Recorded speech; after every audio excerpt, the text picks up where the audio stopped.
اس کی علت تھی، اس کی وجہ تھی کہ محمد عربی صلی اللہ علیہ وسلم نے فرمایا تھا یہی رہنا، یہی سے مت ہٹنا۔ ایک چیز جو دی دی جائے نا، ایک خط اور ایک نشان جب دے دیا جائے کہ یہی رہنا، یہی سے مت ہٹنا، حدیث کے الفاظ خود محمد صلی اللہ علیہ وسلم نے فرمایا تھا عبداللہ بن ابی زبیر سے، بعض روایت میں جبیر بھی ہے، عبداللہ بن ابی زبیر سے فرمایا تھا کہ یہ 50 تیر انداز تمہیں دے رہے ہیں، ہم ادھر کو منہ کر کے لڑ رہے ہوں گے، ہماری پیٹھ پیچھے ہم غافل ہیں۔ خنجر ہمیشہ پیچھے سے کھپا جاتا ہے، اب پیٹھ پیچھے سے غافل ہے، ادھر سے حملہ ہو سکتا ہے، اس لیے تم اس درے کو، اس پہاڑی کو چھوڑنا مت۔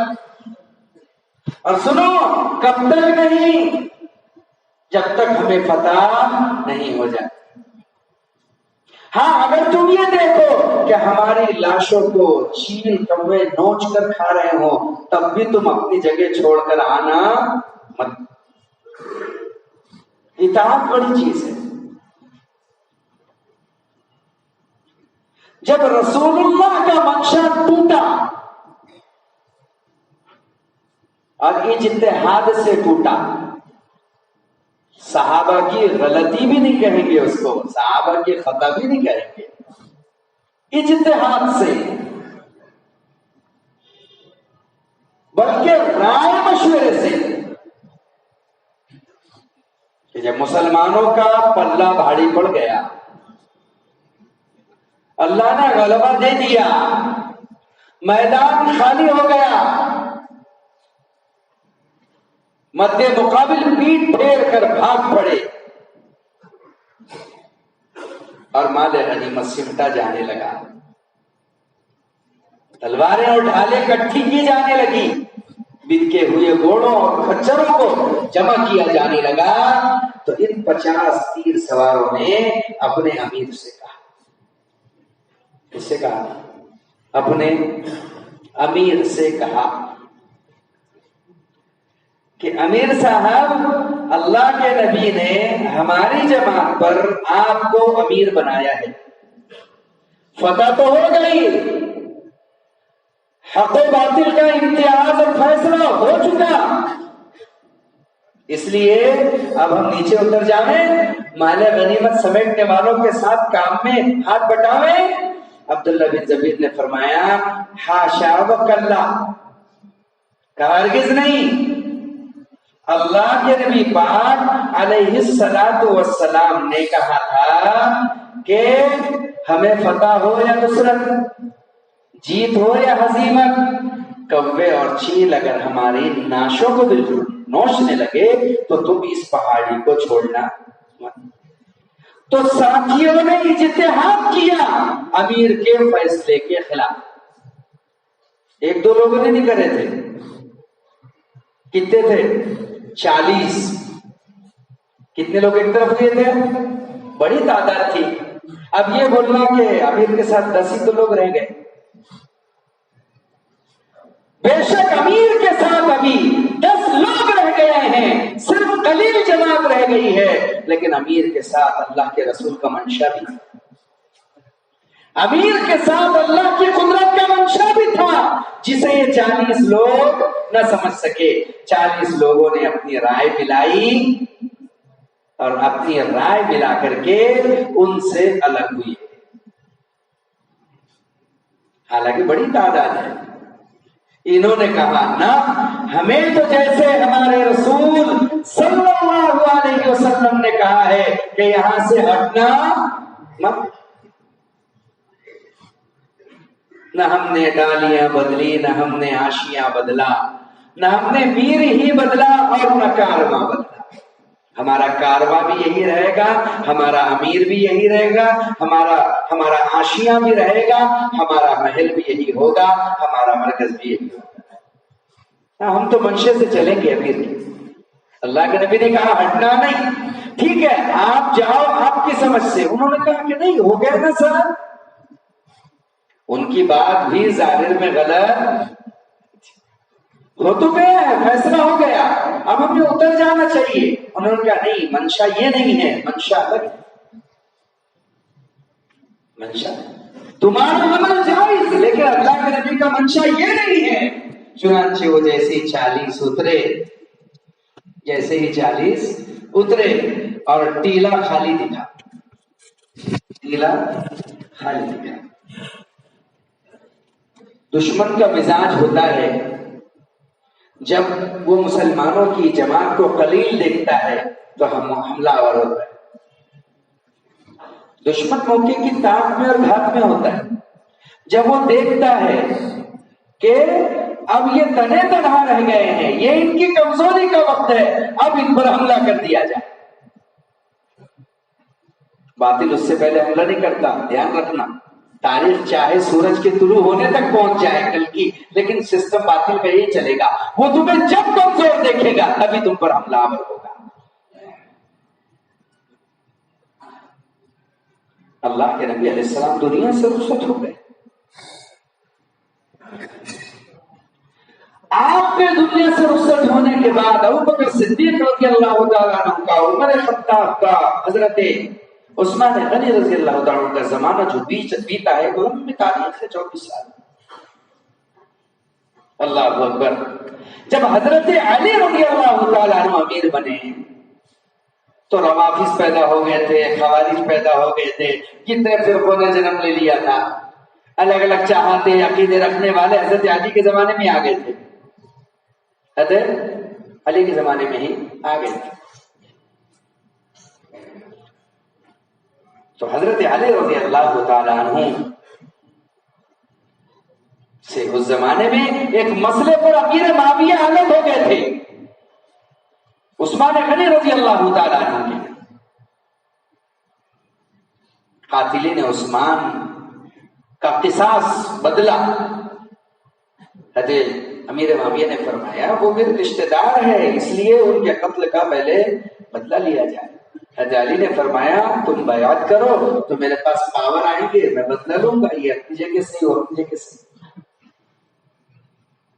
تو جب دونوں کی جب خلش ہوئی، حضرت امیر معاویہ شام کے گورنر بن گئے، حاکم، اور حضرت علی رضی اللہ تعالیٰ عنہ نے مدینے میں بیعت کرا۔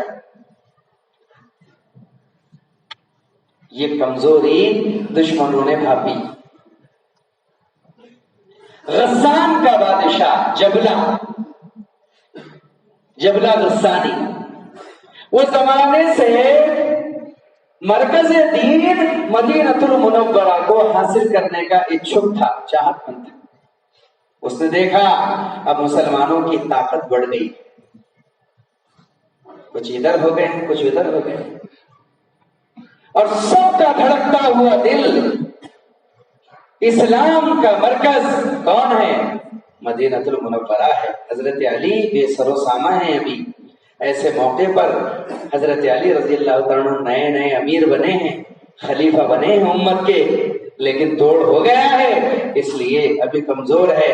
ایسے موقع پر اگر حملہ کر دیا جائے تو فتح مل سکتی ہے۔ چنانچہ جبلہ غسانی کی طرف سے یہ بات آ گئی کہ وہ جاسوس بھیج کر کے مدینے کی جاسوسی کرنے لگا، اور اس نے ساری مدینے کی جاسوسی کرائی، کتنے ہیں، کہاں ہیں، کیسے ہیں، کیا حال ہے، کہ نظام الدین مرکز میں کتنے ہیں، کورونا کی در سے گھس رہے ہیں، کورونا کی در سے نکل رہے ہیں۔ مرکز دین مدینہ المنورہ کی ساری جاسوسی کرا، اور اس کے بعد جبلہ غسانی نے فیصلہ کر لیا کہ اب مدینہ پر حملہ کر دیا جائے، مرکز دین پر حملہ کر دیا جائے۔ اللہ اکبر۔ امیر معاویہ رضی اللہ تعالیٰ عنہ کو اس کا پتہ چلا۔ جب پتہ چلا کہ مرکز اسلام پر حملہ ہونے والا ہے تو حضرت امیر معاویہ کے جاسوس بہت مشہور تھے، انہوں نے فوراً خبر پہنچائی۔ تاریخ میں لکھا ہے کہ امیر معاویہ رضی اللہ عنہ نے اپنے کاتب سے کہا جلدی خط لکھو ہو اور تیز گھوڑ سوار سے کہا کہ یہ خط سیدھا اس نصرانی عیسائی بادشاہ کو پہنچاؤ جو مدینے پر حملہ کرنا چاہتا ہے۔ خط لکھا ہے، خط لکھا کر کے اس کے پاس اسی وقت خط بھیجا۔ خط کا مضمون کیا تھا؟ خط میں کیا لکھا تھا؟ ارے یہ مصیبت کسی ایک مسلمان کے لیے نہیں، یہ مصیبت مرکز اسلام کے لیے تھی، مرکز اسلام کے لیے تھی۔ ابھی اپنا آپس کا رہن دو، ابھی اسلام کو ضرورت ہے۔ امیر معاویہ نے خط لکھا، خط کا مضمون تھا کہ او نصرانی کتے، مجھے پتا چلا ہے کہ تو مدینے پر اور علی پر حملہ کرنا چاہتا ہے، ہماری آپس کی پھوٹ کا تو فائدہ اٹھانا چاہتا ہے۔ سن لے، اگر تو نے مدینے پر حملہ کیا تو سب سے پہلے جس سپاہی سے تیرا مقابلہ ہوگا وہ علی کا سپاہی امیر معاویہ ہوگا، اور اگر تو نے مدینے کی طرف، مرکز اسلام کی طرف نگاہ اٹھائی تو سن لے، یاد رکھ لے، میں اس حال میں غسان میں داخل ہوؤں گا کہ کسی کنیسہ کو نہ چھوڑوں گا الا ادبتہ، اور کسی قبر کو نہ چھوڑوں گا الا نبشتہ، کہ بحران مچا دوں گا، اور غسان کی گلیوں سے آہوں کی آوازیں اور چیخ اور پکار کی آوازیں آتی رہی۔ گھبرا گیا غسان، اس نے کہا عجیب بات ہے کہ ان میں جب ایک دوسرے پر مصیبت آتی ہے تو سہ لیتے ہیں، لیکن جب دین کے مرکز پر مصیبت آتی ہے یہ تو ایک ہو جاتے ہیں۔ تو باطل کا معاملہ ہے کہ وہ جب تمہیں کمزور دیکھے گا تب تم پر آ رہے گا۔ دیکھا کہ اب کتنے بچے ہیں؟ صرف 10۔ کتنے بچے ہیں؟ 10۔ حضرت علی رضی اللہ تعالیٰ، حضرت خالد بن ولید رضی اللہ تعالیٰ جو ابھی تک مسلمان نہیں ہوئے تھے، انہوں نے جب دیکھا کہ راستہ خالی ہے، 40 نیچے اتر گئے، 10 ان کے ساتھ میں ہیں، کم زیادہ کچھ ہو سکتے ہیں، تو کہا اے لوگوں، راستہ خالی ہے اور مسلمانوں کی پشت ادھر ہے، راستہ خالی ہے، مسلمانوں کی پشت ادھر ہے، انہیں پتا نہیں چلے گا اگر ہم اچانک حملہ کریں گے۔ اور اچانک سے حملہ کر دیا، 10 تیر سواروں نے بہت مقابلہ کیا، لیکن وہ کیا ٹکتے، 10 کے 10 شہید ہو گئے۔ اور اس کے بعد جب مسلمانوں پر مصیبت آئی ہے، اللہ اکبر اللہ اکبر، جب نبی کا منشا ٹوٹا، جب نبی کی چاہت ٹوٹی تو اللہ کی مدد روٹھی، اللہ کی مدد اٹھی تو نہ ان کا فائدہ ہوا نہ ان کا فائدہ ہوا، نہ 40 اترنے والوں کا فائدہ ہوا اور نہ مدد کرنے والوں کا فائدہ ہوا۔ اسی میں رسول اللہ صلی اللہ علیہ وسلم بھی زخمی ہو گئے۔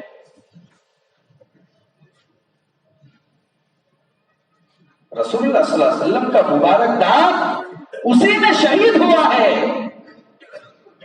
اسی میں ابن قمیہ نے آپ پر پتھر سے وار کیا ہے۔ وہ منظر تھا احد کا، اللہ اکبر اللہ اکبر۔ میں نے خود اپنی آنکھوں سے، کچھ سعودیہ کے بڑے لوگوں نے ہمیں اس مقام کا معائنہ کرایا جا کر کے، جہاں وہ کچھ خاص لوگوں کو ہی لے کر کے جاتے، لیکن گاڑی کے ساتھ میں نلے کی جترا ہم کو بھی نصیب ہو گیا دیکھنا۔ وہ مقام میں نے جا کر کے اپنی آنکھ سے دیکھا ہے کہ جب جناب محمد رسول اللہ صلی اللہ علیہ وسلم پر ابن قمیہ نے بھاری پتھر سے وار کیا اور لوہے کی خود کی کڑیاں آپ کے چہرے انور میں دھس گئی اور خون کا فوارہ اگل پڑا، آپ کی پیشانی زخمی ہو گئی، آپ اچھل کر لڑکتے لڑکتے گڈھے میں جا گرے تھے، آپ پر غشی تاری تھی، بے ہوش تھی، طلحہ انصاری چیخ کر کے آپ کی طرف بڑھے، بلکہ ایک صحابیہ ام عمارہ رضی اللہ تعالی عنہا جیسی تیر اللہ کے نبی علیہ السلام کی طرف بڑھے، ام عمارہ ایسی ہاتھ کرتی کرتی اللہ کے نبی کو بچاتی رہی، یہاں تک کہ آپ کے سامنے گر کر شہید۔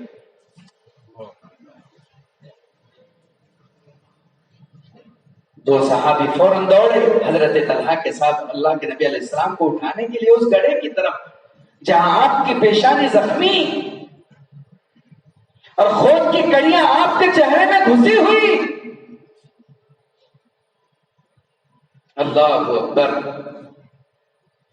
حضرت طلحہ انصاری رضی اللہ تعالیٰ عنہ نے اپنے دانت سے خون کی کڑیاں کھینچی، جیسے ہی کڑیاں کھینچی تو خون ابل پڑا، طلحہ انصاری کے بھی دانت ٹوٹ گئے۔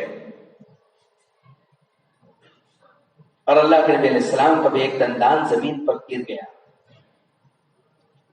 وہ جو خون نکلا، اللہ کے نبی علیہ السلام نے فوراً اس خون کو روکنا اور سونکھنا شروع کیا۔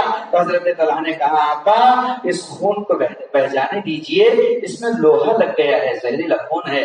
اللہ کے نبی علیہ السلام نے کہا طلحہ تو نہیں جانتا آج یہ کوئی معمولی خون نہیں ہے، اللہ کا عرش لرز رہا ہے۔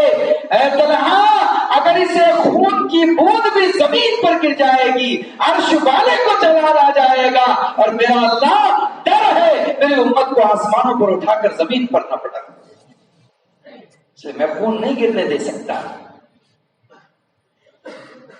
آگے راوی کہتے ہیں، سیرت لکھنے والے، آپ نے اپنا دامن ایسے آسمان کے سامنے پھیلایا اور یہ کہا اللہم اغفر لقومی فإن قومی لا یعلمون، یا اللہ اللہ تو میری قوم اور اس امت کو معاف کر دے، یہ جانتی نہیں ہے میرے کو کہ میں انہیں اندھیروں سے نکال کر اجالوں کی طرف لے جانا چاہتا ہوں۔ وہ دانت جو ٹوٹ کر کے گرا تھا، آپ نے اپنے جبے کا ایک کونا پھاڑا کپڑا، علامہ عبد الماجد صاحب دریابادی رحمۃ اللہ نے لکھا ہے روایت نقل کرتے ہوئے، اس دانت کو آپ نے کپڑے میں لپیٹا اور اس دانت کو لپیٹ کر اللہ کے نبی علیہ السلام نے جیسے ہی اپنے جبے کے استر میں رکھنا چاہا، جبریل امین اسی وقت نازل ہوئے اور نازل ہو کر کے کہا اے اللہ کے حبیب سچ بتلائیے میں نے آپ سے کبھی کچھ مانگا ہے؟ کہ نہیں تم نے کبھی کچھ نہیں مانگا۔ کبھی کچھ بولا ہے؟ کہ نہیں بولا۔ آج میں آپ سے ایک چیز مانگتا ہوں، آج مجھے آپ ایک چیز عطا کریں۔ کیا چاہتے ہو؟ میں آپ سے آپ کا یہ ٹوٹا ہوا دانت مانگتا ہوں، آپ مجھے دے دیں۔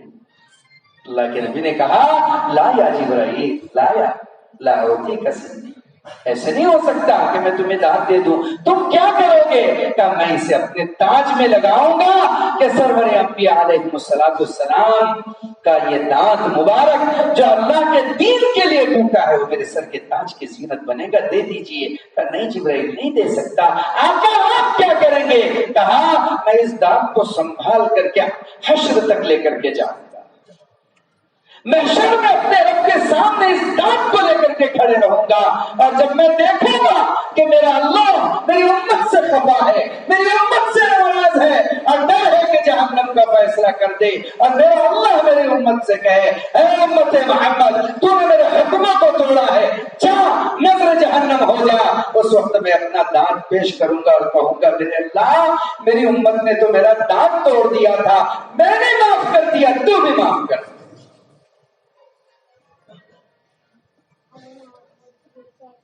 منشا اگر ہم نے نہ سمجھا اپنے نبی کا تو ہم نے چاہت میں اپنے اپنوں کو ہی تکلیف پہنچائی، حالانکہ جنت مسلم ہے۔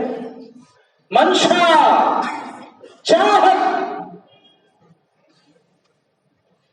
کیا درد کیا درد، میں نے وہ دیکھا ہے اپنی آنکھ سے منظر کہ جب آپ کے پیشانی کا خون بہ رہا تھا تو آپ نے صحابہ سے کہا کہ مجھے کہیں لٹا دو، مجھے کہیں لٹا دو، جنگ کا میدان گھماسن۔